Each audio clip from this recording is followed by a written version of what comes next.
Welcome to Business Coaching Secrets with Karl Bryan.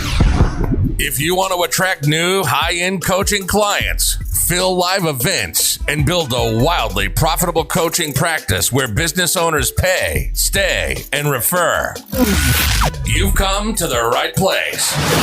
In this podcast, Karl provides his keys to the kingdom for finding and signing high-paying clients and building the coaching business of your dreams. Here we go. Hey everybody, and welcome to Business Coaching Secrets. Road Dog here with our main man, the myth, the legend. Captain this week. Captain King Karl. Are you there, sir? I am Captain. I got a C on my jersey, Road Dog. Shoot, dude. I've been elevated. I'm excited. Elevated. There it is. Just like that. You went from being the water boy on the bench to captain of the team. How's that feel? Let's go, big shoots. Let's do it, man. All right. Well, let's dive right in. I got a plethora of questions here. I don't even know where to start, but let me just sort of read them off, and then let's try and dissect some of these, because there's always seems to be times where it's like, well, what are they really trying to get at here? So here's a question, and I guess a while back you had put out some sort of content somewhere in the Karl world of content about grief coaching. It says here, I read your opinion on grief coaching. I spent a lot of money on getting trained as a grief coach. Can I make it work in your opinion? So I'm guessing that to get more detail there, like does that work? Does grief coaching or some of these other styles, I guess, we could even broaden this a little bit more to other aspects. What are your thoughts on things like that? So can he make grief coaching work in your opinion? Yes, yes, and I have a strong opinion on it. Here it is in a nutshell. If you are repeat business equals profit. If you build a business and there is no repeat business, you can pretty much just forget about it, right? When I say forget about it, again, I know then somebody's going to go to real estate. That's the example I use a lot. A realtor battles on average because there's no repeat business. But if you're a really good realtor and you hustle and you grind and you hit it, I mean, you can sell a lot of houses and the commissions are pretty damn good when you sell one. But the problem is the repeat business, as a rule, is not going to be there unless you build yourself a team of realtors, right? So grief coaching, here's the problem. If you're a grief coach, your goal is clearly to get them out of grief, right? Like that's painfully obvious. Well, if you get them out of grief, guess what? You lose the client, okay? And they're not coming back until someone else dies.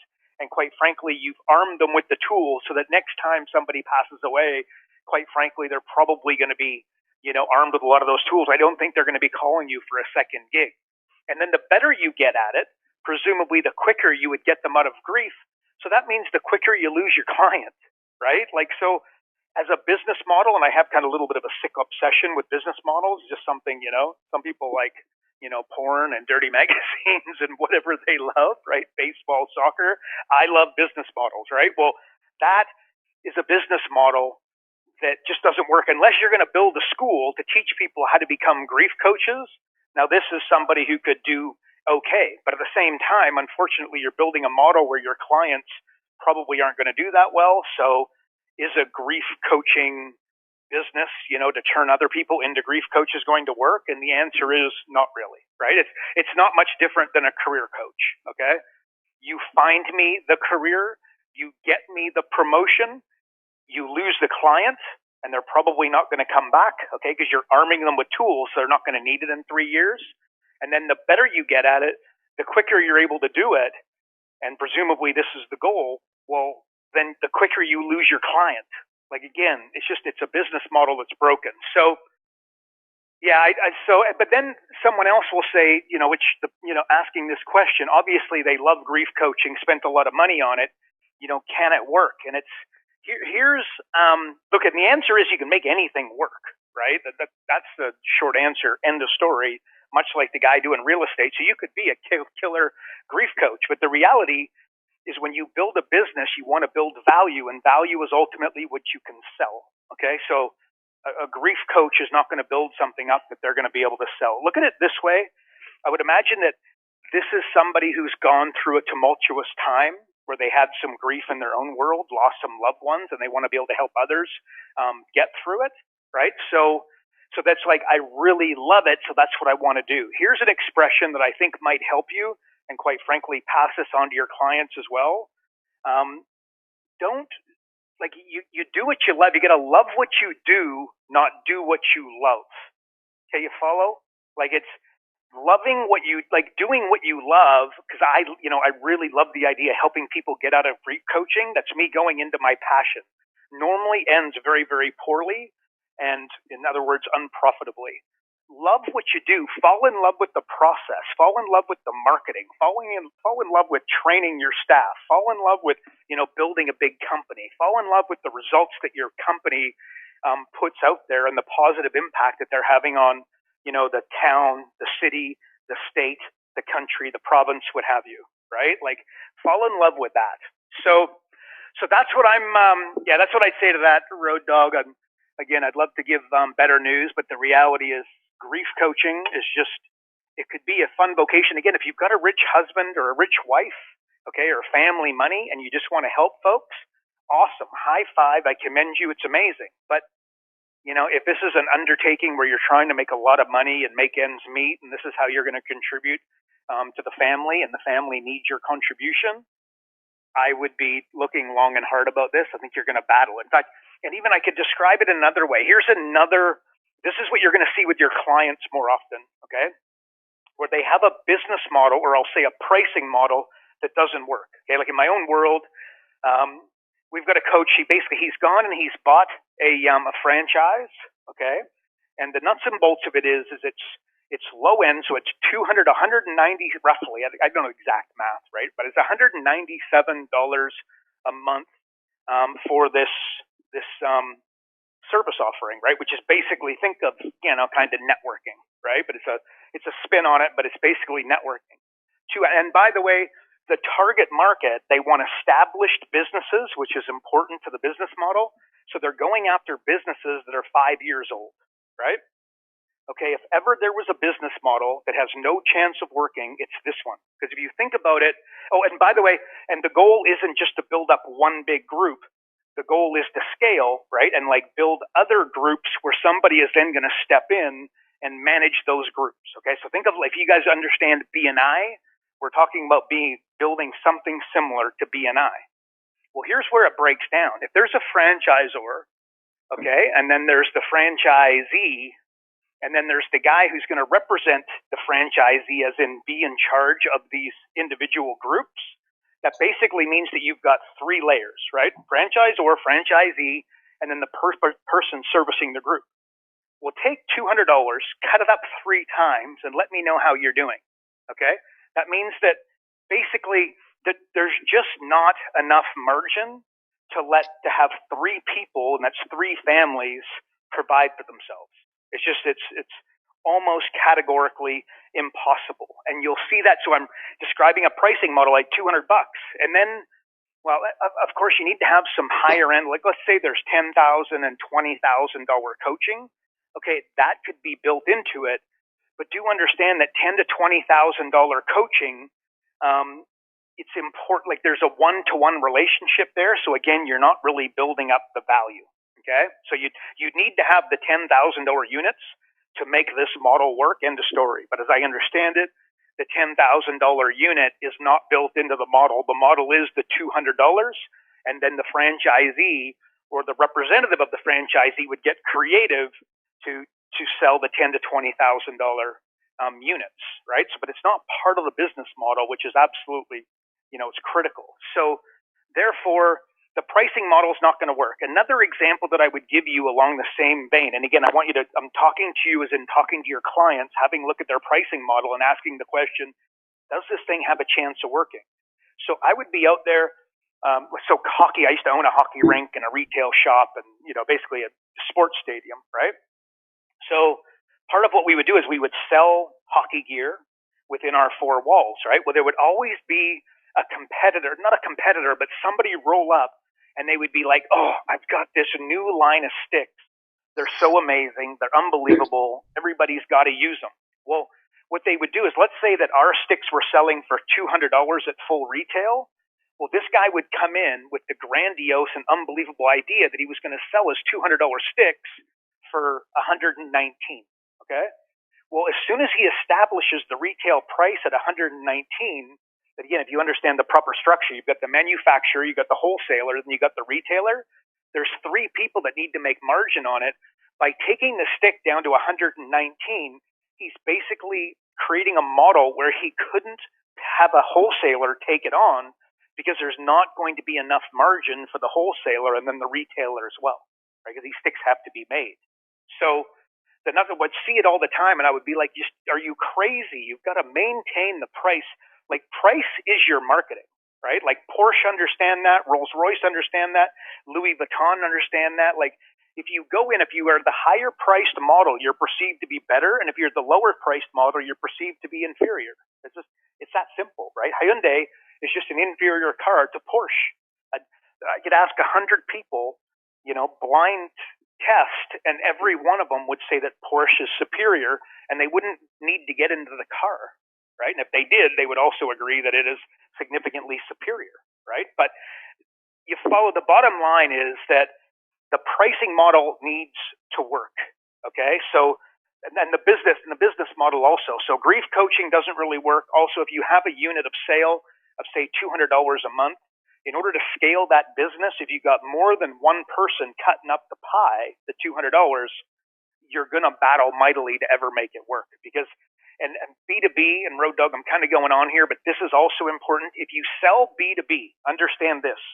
It costs you $2,000 to get a customer.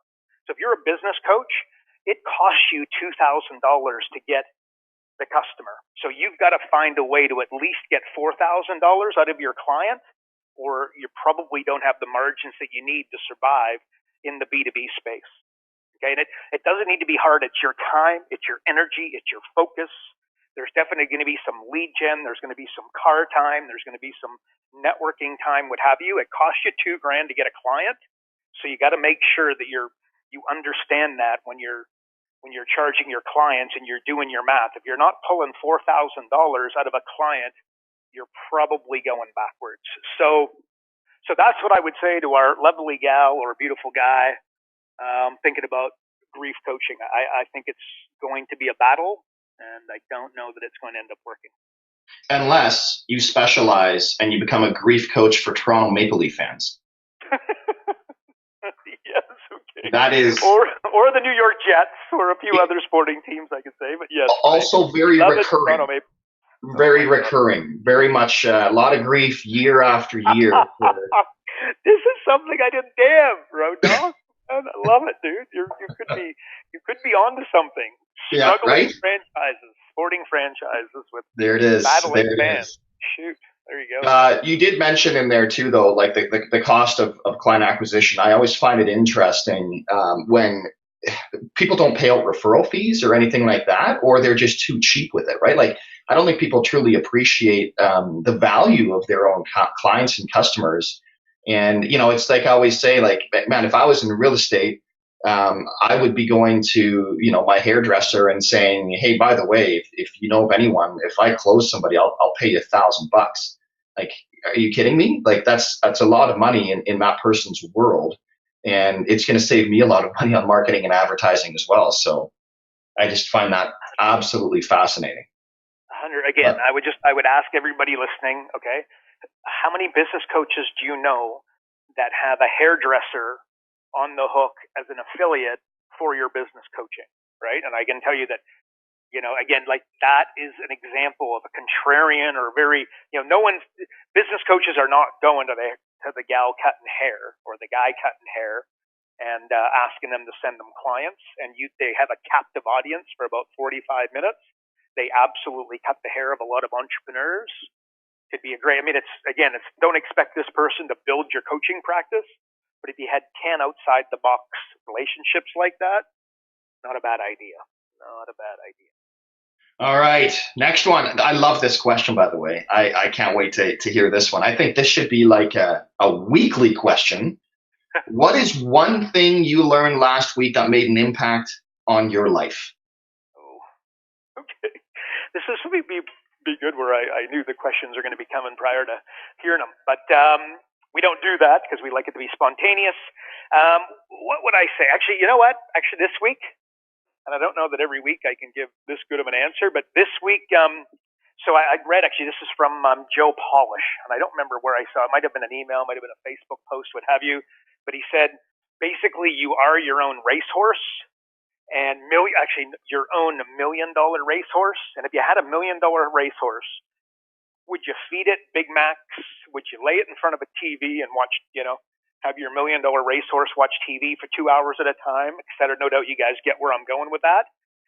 So what he was saying is clearly your $1 million racehorse is you're grooming this bad boy, the best food, the best food for the horse, the best, hydrated, always sleep, warm, keeping them, warm always and good, in a good, environment, that sort of stuff. So I actually have hit the gym as because what I did is I realized, again, just being straight up, I was like, you know what, gosh, to a degree, I am that guy abusing my $1 million racehorse because I'm working my backside off, and arguably, from a, business sense, I'm kicking goals and taking names, but we've released, we've got new software and new this and new videos and new series and new clients and new everything.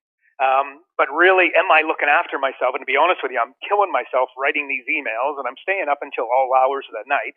And then I'm not the greatest sleeper in the world anyways, because when I wake up, right? Because all of a sudden I got, 10 ideas running through my mind, and I got to grab my phone and plug them in or whatever I got to do. So I was like, wow, you know what I mean? Like, really, in all sincerity here, you know what I mean? Like, I'm a guy, I genuinely want to impact the world. I want to do it for an extended and long period of time. I'm playing the long game big time. Like, I legitimately think in decades. I do not think in weeks, months, quarters, or years. I think in decade. At the same time, that's strategically, but I also think of what am I going to do today? What am I going to accomplish this week? What am I going to accomplish this month? But, the goals that I have, and I very much think on a decade by decade basis. And what am I doing? I'm beating up my $1 million racehorse. So got my act together a little more, and I think I do look after myself reasonably well. I drink a green smoothie every day, and yada yada yada. So that is something that I have done. And actually, so I went to a hockey game. And caught up Dylan Dubé. He's a young guy who plays for the Calgary Flames. I, keep in pretty close contact with him, know him real well, right? And it's funny because, you'll see him after the game. Played the Toronto Maple Leafs, by the way, which they beat him, which I'm incredibly unhappy about. But anyway, but I was happy for Dylan. But after the game, he's working. The guy's just played in NHL. He's 21 years old, played in the NHL. He's making $1.5 million bucks. Legend, we've got, 10 people there watching them, blah, blah, blah, blah, blah. And, after the game, the kid's working out. He's in the gym. And it's like, here's what I think, in my own world, I get asked a lot, like, Karl, I've obviously, I've succeeded in some people's eyes, at a decent level. I've got cool houses and cool cars and that sort of stuff. And it's like, why do you wake up at 4 a.m.? Why do you wake up at 5 a.m.? Why are you killing yourself? Why are you working so hard? Why are you doing crazy stuff like, sending out these incredibly long emails, etc.? Or forget me, let's go like a Michael Dell or like it's Tony Robbins, whoever it is. And it's like, why are these guys working so hard? Why are these guys going? And it's just, here's the thing. If you wake up at 5 a.m., you look out on the street, the guy or gal who goes jogging by is the guy or gal who doesn't need to go jogging by. Okay, I believe this is so powerful. Why are they jogging at 5 a.m.? Road Dogg, again, you guys know Road Dogg. He's a big man and he's got some big muscles, right? Why do you hit the gym? And I'll tell you this: it's who you are. It's who you became. And it's who you become, because it's also very importantly, it's a process, right? So it's the guy going to the gym, the guy running at 5 a.m. is the guy who doesn't need to. It's who he is. So let's go to a business sense, or let's go to the business coaches listening. It's like at 5 a.m., where are you at? You know what I mean? And by the way, and if you're jogging, that's fantastic. If you're hitting the gym, that's fantastic. If you're chilling out with a cup of tea, looking out at the water, or looking at a beautiful view, or just chilling out, meditating, that's awesome, right? But do understand that that's who you are. And if you want to become super successful at business, and you really, again, because I'll hear from coaches, they want to make 250 grand a year, 500 grand a year. They want to legitimately crack 7 figures. If you want to, you are going to need to become that professional 21-year-old hockey player who, after a 3-hour game, and it's not early, we're talking like 10:30, 11 o'clock at night, who's hitting the gym, that's who you need to become. And I think, again, that's so, that is so powerful. And who I need, as I said a minute ago, like I'm the guy at 5 a.m. I come down to my office and I go to work. I don't bat an eyelid. I don't pause at the kitchen. I just, basically grab myself a cup of tea or grab myself a glass of water, and I hoon down here to my office and I go, because that's just who I am. And frankly, that's not going to change. But who I do, and as far as becoming my $1 million racehorse, I've got to look after it at a higher level. And I need to start just, taking X amount of time out of my day and making sure that I'm, looking after my $1 million racehorse. So it comes back to you guys, but now I want you to think of your coaching clients, right? Again, they don't realize that stuff, right? Like they tell you they want to build X business. They tell you they want to do X, Y, and Z. The question is, you need to know where they're at, right? Like what's that Uber metaphor that I use all the time? $150 billion company or whatever they are. And it's like 2 questions. Where are you? Where do you want to go? Right? So the runs are already on the board. Who they are, if they're reading a book or farting around. Some people wake up and they start watching TV in the morning, right? Like, which, hey, if that's your shtick, that's fine. That's great. Congratulations, right? But that, unless what you're watching is like YouTube videos and how to become business coaching rock star, which I don't think, probably if they're watching TV in the morning, I would dare say that that's probably not what they're doing. That's it's who are you? Like what's their starting line, or who is your coaching client? Where are they at presently?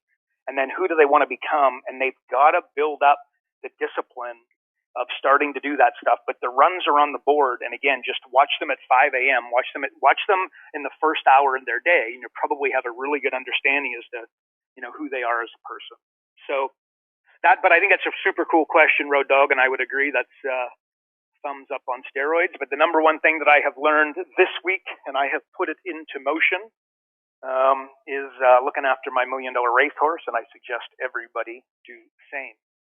It's pretty cool, man, because I got to say, part of my Fridays, I get together with a group of guys and have like a weekly sort of mastermind call. I don't know. It's just sort of a check-in, but anyways.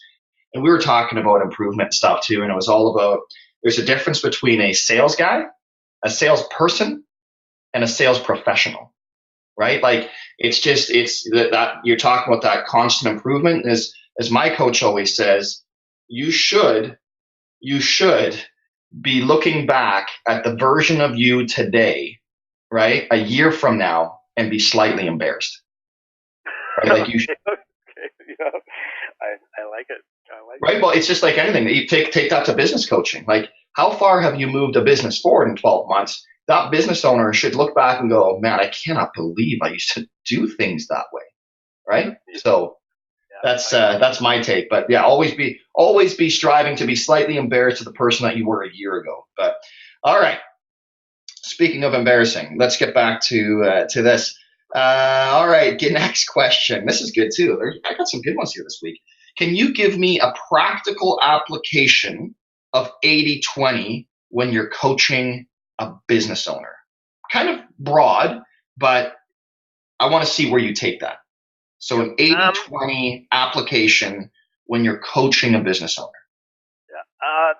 Yeah, I agree. Good question.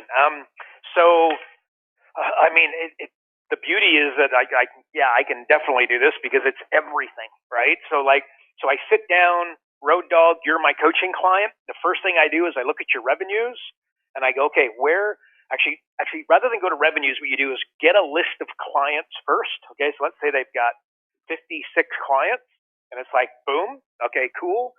And now take the revenues and put it immediately beside each client. And of course they won't have these numbers, and that is a problem.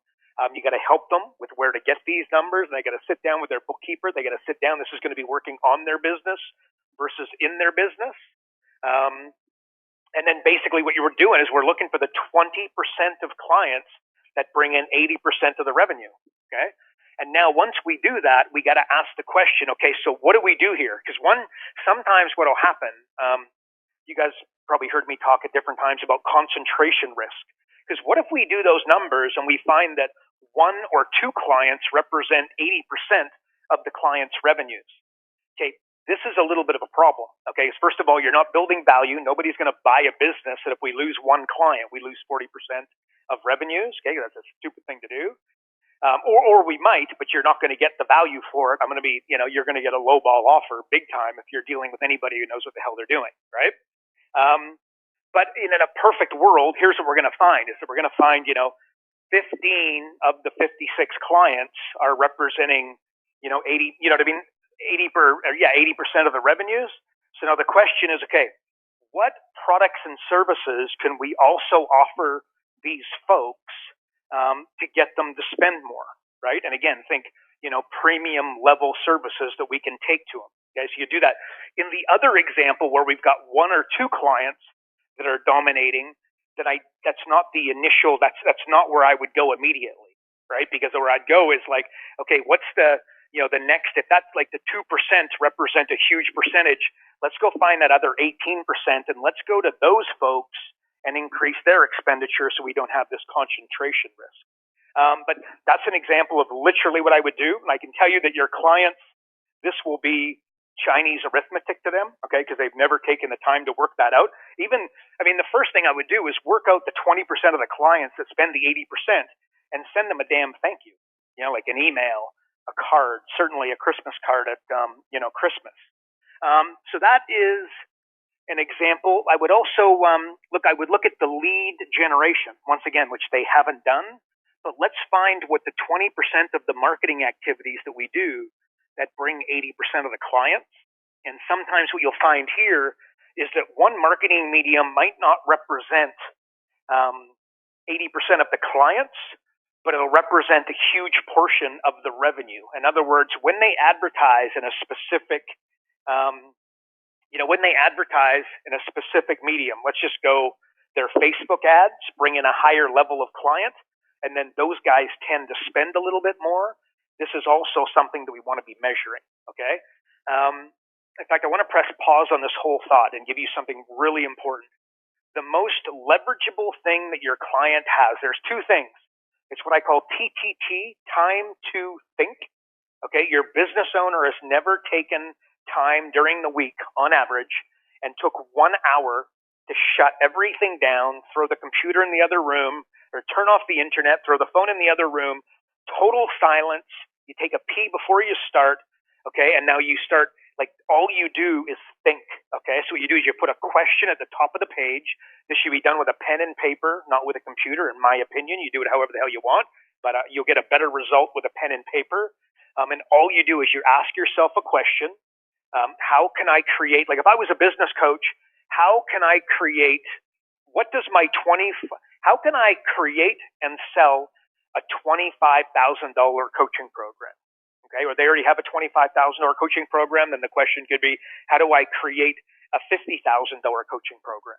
Okay, 45 minutes on your own, total darkness, total silent, or not darkness, but like total, just nobody's walking in, nobody's, phones aren't ringing, etc. And then watch what happens in 45 minutes. That page will be pure frigging gold. And if you do this, if your client does this on a weekly basis, the results could be just gobsmacking. Okay, so that is probably the most leverageable activity. Okay, so we call working on your business leverageable activity a business owner could ever do. The second most leverageable activity is time to measure. Okay, so TTM. So basically what I've been describing here for the last little bit here is just basically taking time to measure stuff within their business. So you use a metaphor of, like a baseball game. The scoreboard says 3-2, but there's significantly more, there's significantly more important statistics than the score to work out what the outcome's going to be. Like who's up to bat, who's batting, who's going to be pitching, how many pitchers left-handed pitchers, right-handed pitchers, how good these guys bat against left-handed or right-handed pitchers as the guys coming up, who's ready to pinch hit, and how hot or cold has that individual been recently, et cetera. So there's so many more statistics, so many other things to measure outside of just the score that can lead to a significantly better result on average. Not every single time. Not every time does that pinch hitter come up and hit a home run. But, if he's an unbelievable pinch hitter and the other team has a horrific pinch hitter, well, you probably have a pretty good idea as to whose pinch hitter is going to be, favored, or who's going to be more likely to put a guy on base or put one over the fence. So back to the 80-20. So yeah, you want to take time with your client to measure all this stuff. I can't begin to. I don't think business owners do it. I think it's a huge mistake, and I think that. It's just not something they're doing. And in fact, another way of looking at time to think is calling it. I've heard it expressed as movie time. Okay, so think about what happens when you go to a movie. What do? You go in, you shut. That literally tell you turn your phone on silent or turn it off. You put it in your pocket. You dial in. You take a pee. You get a drink. You get some popcorn. Okay, which you don't do that in time to think, by the way. But you basically dial in and you watch the movie 2 hours. Totally uninterrupted. Okay. Same thing when you're doing time to think, but 45 minutes is probably a better time frame to be blown away at how quick it will go, by the way. And that is something that you should be tasking your business owners with. And by the way, for a lot of you who think, well, what the hell am I going to do? Like if you're a newer coach, I would almost guarantee something that stresses you out is that you know how to get through the first couple of months with your coaching client, but then you're like, well, what the heck am I going to do afterwards? Well, you task them with this, okay? Time to think and time to measure, okay? 45 minutes each. It's an hour and a half a week. Anybody can pull it off. And then what you do is you get them to take a picture and you really make them feel comfortable that there's nothing they can write on this page that is going to be good, bad, or indifferent. It's just they got to write down as many thoughts. Well, they take a photo of that page and then send it to you. And that basically is your coaching ammunition for the next X amount of time. Super duper powerful. And in fact, I've expressed this a lot, but again, I think it's very relevant here. 80-20. Okay, so people talk about 80-20 and the power of it. It gets more exciting than that when you understand that the 20% that drives the 80, if you take a magnifying glass over the 20, 1 to 2% will drive a lot of the 80 in production, okay, in efficiency. The trick is working out what the heck that 1 to 2% is, right? So finding a way. In fact, I read a what's his name? Greg Keller, Gary. No, I think it's Gary Keller. Okay, so Keller Williams. Listened to some of his material recently, and what did he say? Oh my God, it was awesome. He said, and again, it's totally 80-20 relevant. He said, I might get this wrong, but it's going to be very close to this, right? So what's the one thing you can do right now that makes everything else in your, let's say, day? What's the one thing you could do right now that makes everything in your day unnecessary or easier by doing it? And I was like, oh my, and I heard it and I was like, oh yeah, that's pretty interesting. But then I started thinking about it. And I was like, gee, what, and again, because I'm like, I listen to this stuff. I don't just listen to it. I listen to improve, right? I practice to improve. I don't practice to practice. So I listened to it and I was like, okay, what does that mean? And I started thinking about it and I was like, oh my gosh. And I try to go, instead of going to business and anything complicated, I go to things that are really, really easy, right? So like with my wife as an example, if you know the language of, or the love languages, right? So my wife is service, or acts of service big time, right? So when I do something nice, you know what I mean? Like she really, really feels it. Whereas if I go up to her and say, oh my God, baby, you're amazing, you look great, whatever, that doesn't have the impact, right? Words of affirmation are not her thing, but acts of service are. So when she comes home or I come home and we haven't seen each other, if I come up, make a concentrated special effort to go and find her, look into her eyes, say, I love you, baby, grab her face and give her a big kiss, and a real one and like present and in the moment, everything else becomes easier. She will she will make, but she always makes dinner, but she will make dinner. My life becomes significantly easier after that, for sure, right? So that's an example in your personal life. Some of you, if you wake up in the morning and you say you don't have time to work out, but if you actually do work out, like today, half an hour on the treadmill this morning, right? So all of a sudden, I've just got more blood running through my body, my oxygen, I'm just breathing better, I'm feeling better, I'm feeling a little bit better about myself. Well, guess what? I'm going to have a good day today because I got up and that's the first thing that I did at like 5 a.m., right? And that's that racehorse thing that I was talking. That's not normally. I'd be straight down to my office and I'm working. Now I'm like, no, hang on. I got to take 30 minutes for me. I've done that, very much in the past, but now I'm just back on the horse and doing it. So I think, so from a business standpoint, like for me, when I walk in, I get a lot of emails, right? Like a lot of emails. So the problem is that if I don't answer them all from yesterday, and then these ones compound, and if I get to Thursday, these things can really compound. And frankly, it stresses me out a little bit, right? It just does. My inbox, I'm like, oh gosh, I think about it. I got to take a deep breath. Kind of a bit of anxiety comes over me. So for me, when I wake up, when I get to my computer, if I clean up my emails immediately, I can tell you that after that, it doesn't make other stuff unnecessary, but it makes it easier for sure. So my question for you is, what is that for you guys? And I think you could, and personal relationships, your personal world, your finance, your business, your activities, working out, etc. I think that if you think about that question, it's super, super powerful. Remember, really intelligent people come up with great statements, okay, great opinions. They tell you good factual information. Geniuses come up with masterful questions. Okay, think about that. Geniuses come up with questions. Intelligent people come up with answers and solutions. I think that's gobsmacking. So that is a bloody amazing question that I got from Gary Keller, and I plan to personally bring it into my own world.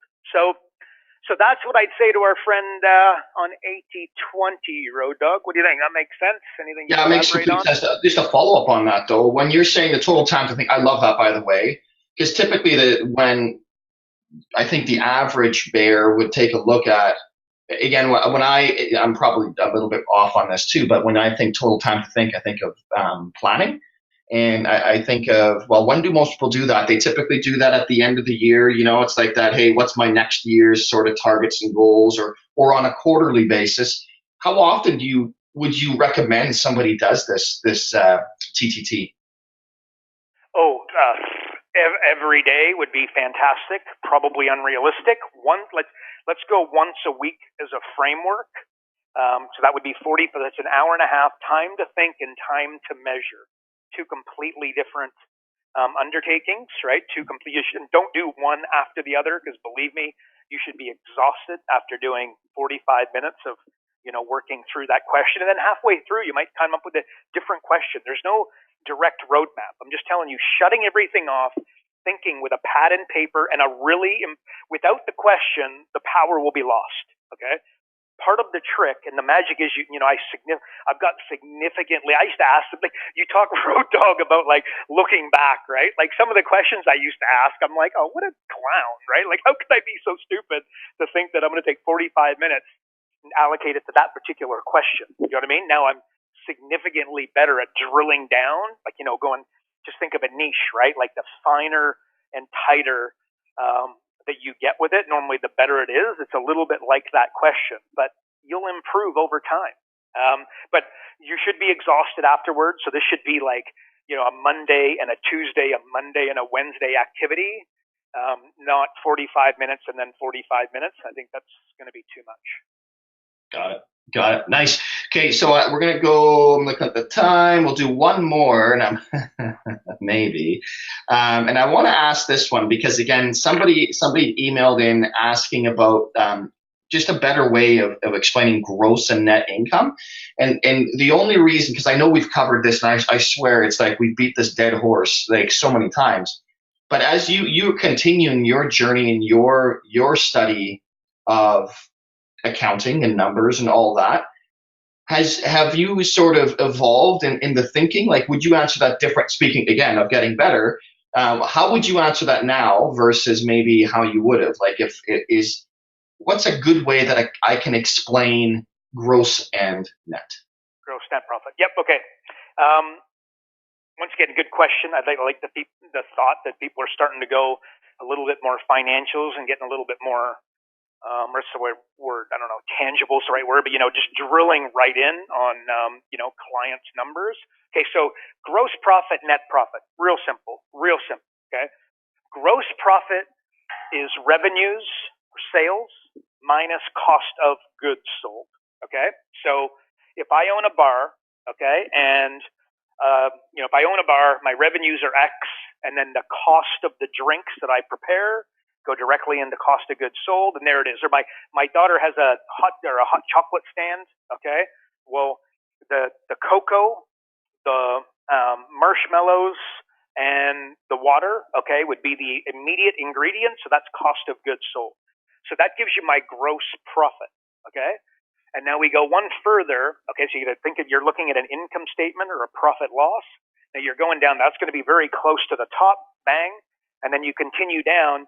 You subtract expenses. That's going to be your rent, your utility, staff, etc. Okay, and then you subtract your expenses, and then you've got your net profit. And again, net profit, otherwise known as profit, otherwise known as net profit, otherwise known as earnings. Okay, all four of them mean the exact same thing, and make no mistake about it. The goal of the accounting system and the government and everybody else is to confuse the hell out of you so they can steal your dough, right? So now I think what would help, or at least this is what helps me, is understanding the logic. Because I remember originally hearing that, and I'm like, why didn't just, like, who really gives a crap about gross profit? Let's just go to, like, I just want to know the net profit. I just want to know my earnings, right? I want to know how much my client is making, not, this gross profit thing. Well, here's the logic behind it, okay? So let's say that you owned a restaurant, and you had you're selling, it's a fillet steak, and it's going to be X. Let's just say it's $30, right? Okay, well, you want to know exactly on that individual line item on your menu, you want to know what your markup, you want to know what your profit is on that individual steak. So let's say that fillet of steak is all of a sudden really, really hard to come by, and it's on the menu. Well, you might find that it might increase by a couple of bucks. And that is going to increase, that is going to eat into your profits on that specific line item on your menu big time. And it might not be the end of the world, and it might not be that popular, but you need to know it. Or another really good example is where you have stuff that's out of season. So you'll sometimes go to a restaurant, you'll see lobster, and it's going to say market value. It doesn't have a price that's market value for this exact reason. Okay, so you need to know on each individual line item, what your profit is, right? And most restaurants, without going into it, but you'll go in there and they've got like if you go into a restaurant and their menu is like 4 or 5 pages, I recommend you close it, stand up, and go the hell somewhere else. Why? How could they possibly make that much food and prepare it fresh? Like basically, if the menu is too big, and too big is over 2 pages, basically, is the framework, that means that they're selling you frozen food. Okay, just go home and chuck something in the microwave and you get the same quality. No, thank you. Right? So and again, so then why don't they do that? Because wastage in a restaurant is absolutely huge. Like that, staffing is going to be their number one expense. Well, wastage is a huge problem and something they must be able to control. And if they don't control it, guess what? The crap sits in the freezer. It's one thing to have it frozen. It's a whole other thing to have the stuff frozen for 2 weeks and then throwing it on your plate, right? It just tastes like crap, right? Just all watered down, et cetera. And not to mention the nutritional value falls out of it, et cetera, et cetera. So anyway, or if you have you do face cream, right? And you've got 10 different bits of face cream, you're going to want to know the gross profit, which is just, again, what you're selling it for minus the direct expenses for that line item of face cream, and you want to know your gross profits before you go and include your expenses. So that's the idea, and I think it's a very important one. My contrarian viewpoint on it is that we have entered what's called the gig economy. Okay, so gig economy is that big companies, they don't, on an average, don't hire lawyers. They now outsource it. So it's like a gig, right? They don't hire marketing people. They outsource it. Right? And some of the folks listening to this are probably going to be some of them. We don't just do coaching, but we do outsourced marketing, right? So same thing. The architect, they don't hire the architect. They hire this stuff out. In other words, the gig economy dictates that there is more solopreneurs, right? Like just entrepreneurs than there ever has been. And this is going to increase big time where again, and especially with the, the internet and whatnot, and your ability to basically be able to go get clients from one side of the country to the other. So the gig economy is upon us and it is something growing. Well, on the, I don't know, 80% of accountants, if not 95, the ones that you'll go see, you go in there and you tell them you're a business coach, and then they're going to say, well, okay, but there's no cost of goods sold, right? So this gross profit, well, okay, think about this. So Road Dog, you do live events, okay? Well, so if you sell your coaching clients through live events, your cost of goods sold become those live events. And an accountant worth his salt and who cares about you and your business and your ability to grow and your ability to manage your own numbers, what he should be doing is refining and improving his, internal processes so that professionals like you, like me, like everybody listening, he can help us with working out what is our cost of goods sold so that we can start working out our gross profit margins, right? So, and again, on average, they don't do it, and I think it's a huge mistake. And then without doubt, the accounting profession, if it's going to want to get with the times, is going to need to adjust their templated approach to gross profit margin and start including that type of stuff in it. So answer though is revenues minus cost of goods sold. Again, my daughter, she has a hot dog. She sells hot chocolate. The marshmallows, the water, and the cocoa would be her cost of goods sold. That's how she'd work out her gross profit margin. And then the renting of the urn, any real estate space she had to spend, if she had to, fork over some money to me for gas money to get her to the mountain where she would then sell hot chocolate, which I would never do, to be clear. But anyway, so any expenses, so just normal day-to-day expenses will then get factored into her net profit versus the gross profit. So hopefully that's easy for everybody to understand. I would encourage everybody listening. I'm guessing that there's a lot of coaches who, small business finance and accounting is something they'd rather pull out good teeth than go and understand it, apply it, and help their client with it.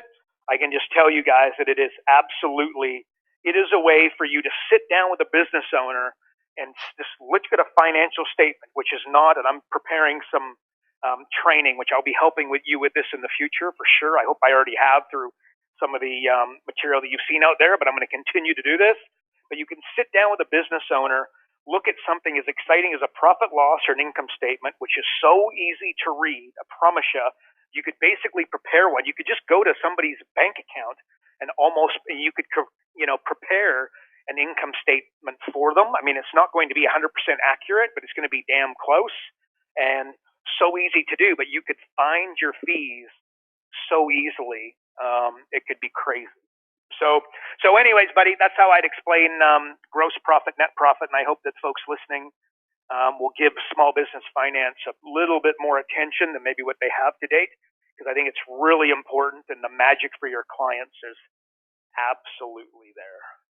The thing I like there too is taking that step deeper. Going back to the 80-20, just think about that. Like how many business owners are going that one level deeper? Like you talk about the restaurant, like which menu items, give me the 20% that are making the most profit, have the biggest margin, right? Just going there. There's your 80-20 for a restaurant as an example.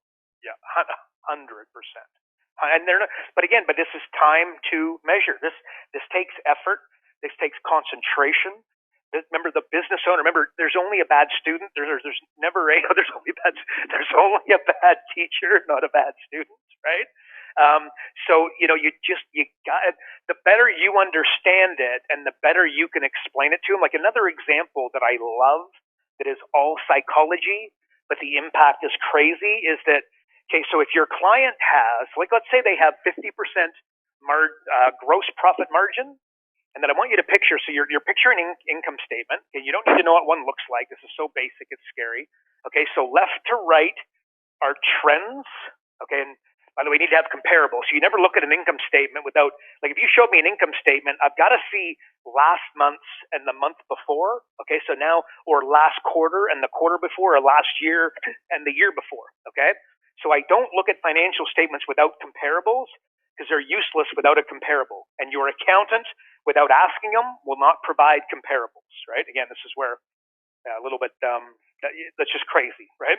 So you got to have comparables. So left to right, you'll see trends. Okay, so just think, let's just go revenues. Okay, the top line item on an income statement. And let's just say your revenues go slightly, from 2 years ago to last year, they went up.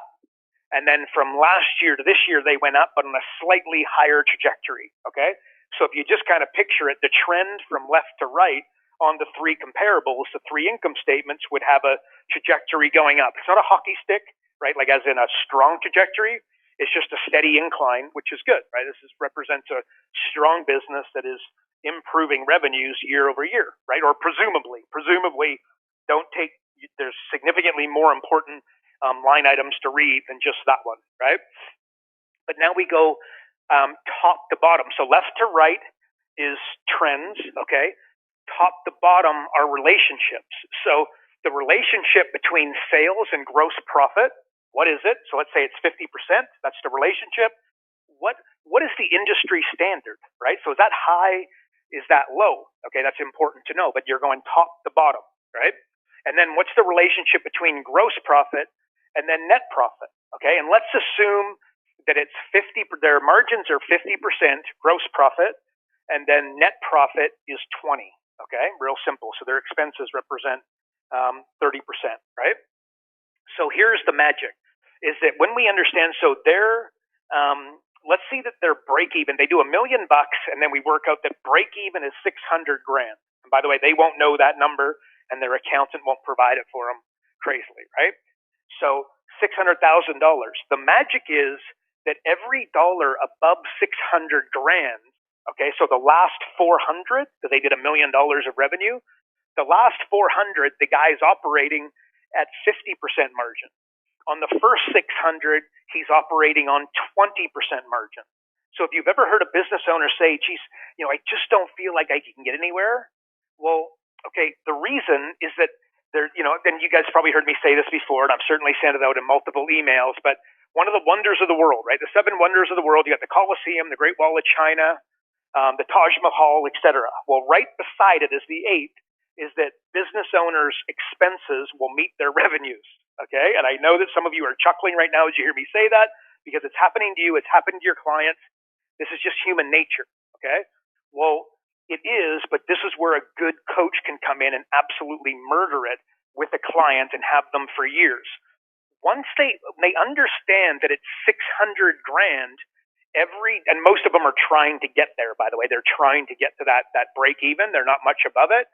So when they understand that when they hit $1 million, or let's say 600 grand is break even, let's just get them to 700, okay? Well, from 600 to 700, they're going to make $50,000 of profit, whereas in the past, all the way up to 600 grand, they've been used to only making 20. Okay? Believe me, this is going to excite your client. And the old expression that I often use, but the closer you get to the finish line, the faster they go. Okay, so somebody finishing a marathon magically sprints. Okay, so that is total magic for your coaching client, because now they're like, oh my gosh, I get it. I finally got separation. And now I'm going to start actually making some damn money.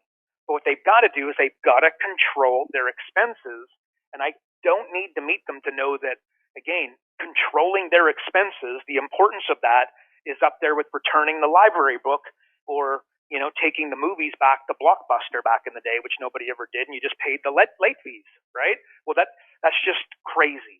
So understanding that, but I think the magic of what I'm saying there, or my opinion, is that it's the psychology for the business owner more than it is the practical application, right? You follow me, Road Dog? Like when you get your client above 600 grand and get him to hold steady on his expenses and control those expenses, Every dollar above, he's making 50% margins, or above, by the way, depending upon what the margins and the what the margins look like. But that can really create magic for a business owner where they start filling their bank account and feeling really good about it.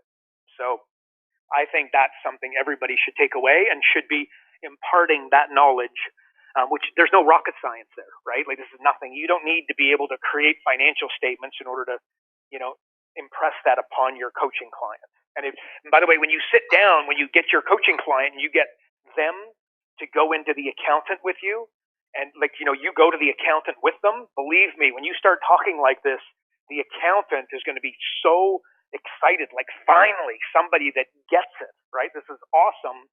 And you're probably going to have yourself a joint venture partner in that accountant, because he's like, so will you do this with my other clients, please? Right? Because when your client starts to go in to see his accountant 4 times a year, instead of seeing him once a year, 3 months after the year is over, which is what most of them do, well, the accounting fees go through the roof. He's charging well over twice as much for that client now, and he's actually, or she's actually, able to work on the type of stuff that they want to be working on, right? So think about that.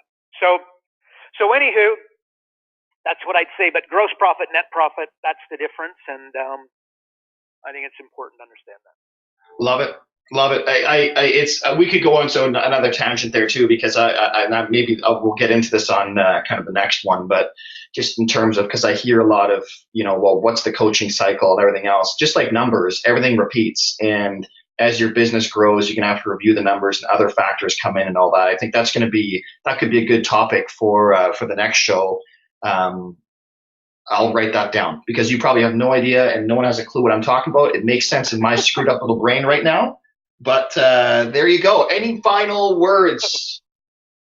No, I think, as per usual, man, excellent. I love the questions. Again, guys, if I could just say, the better questions we get, the better podcasts we can do. Like I said, we got about a zillion, but, the better the questions, the better the answers we can give and the more direct. So don't be shy about sending those in. Easy guy to find. Just Google me. You can send it through karlbryan.com. You can send it through focus.com. You can send it through the Six Figure Coach magazine, what have you. But no, I appreciate it. I actually got a couple of comments recently over a statement, practice to improve. Again, I don't know that that's mine. I don't know, may have stolen it somewhere, might have heard somebody else, really can't remember. But it's just, a professional athlete is somebody who practices to improve. And I said it a couple of times, I think, over this podcast. So you got to make sure that, like, when I'm reading a book, my goal isn't to read the book, right? And I hope that your goal is not to read the book, or to buy the program or do the program to do the program. The goal needs to be to improve. In fact, if you've got a program, and let's say that there's 10 modules, make it so that your goal is to improve through every single module. I think that's the feedback that I got, is that was a little bit of a paradigm shift. And I think that, so as you guys are listening to this, what was the one thing, we cover a lot of stuff. What's the one thing that you can just take and go implement today? You know what I mean? Or grab that piece of paper, that question that you come up with that's like, you think is really good, and a question that you need to ask yourself to get your business from where it's at to where it wants to go. Write it down and go take, TTT, time to think. Lock yourself in a room and make it happen. But again, you've got to see time to think. We're not doing it. You're not taking time to think for the sake of taking time to think. You're taking time to think to improve. I think that's I really like the feedback that I got on that, and I would encourage you guys to adopt it, because I think there's a lot of power in it. So that's what I would say is the parting words there, Road Dog. And as always, my man, appreciate you, bud. Excellent job. And for everybody listening, we appreciate you. If you could give us a rating and you could give us a review, of course, that is super duper duper appreciated. If you know of somebody who would make a great business coach, a sales type or a fired up, Tony Robbins type, please send this over to them and let them have a bit of a look and see if they'd like to take up business coaching. And of course, an existing business coach looking to take it to the next level, forward this over to them. We would be forever indebted. But that's it for today. And until next time, we'll see you on Business Coaching Secrets. Make it a great week, everybody. Karl Bryan built Profit Acceleration Software 2.0 to train business coaches how to find any small business owner more than $100,000 in 45 minutes without them spending an extra dollar on marketing or advertising. This becomes a business coach's superpower. So as a business coach, you'll never again have to worry about working with business owners that can't afford your high-end coaching fees. Check us out at Focused.com.